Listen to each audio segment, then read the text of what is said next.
Hi friends, this video shows how to insert and remove battery from Canon R50 camera.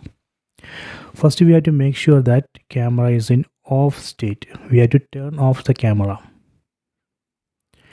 We can locate battery slot on the back side of the camera. We have to open this cap. Here we can find the battery slot. Here we can see lock and open. Just pull this down. See, this way we can open that cap. So this is the battery slot.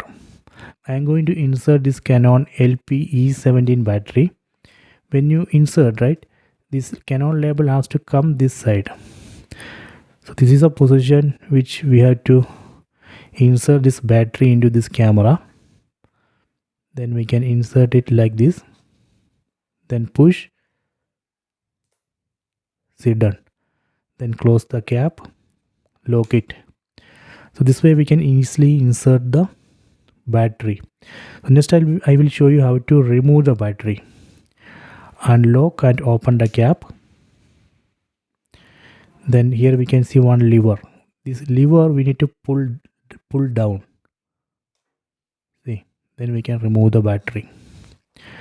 So this way we can insert and remove the battery from Canon R50 camera. I hope you have enjoyed this video. Please subscribe my channel. Please like and share the video.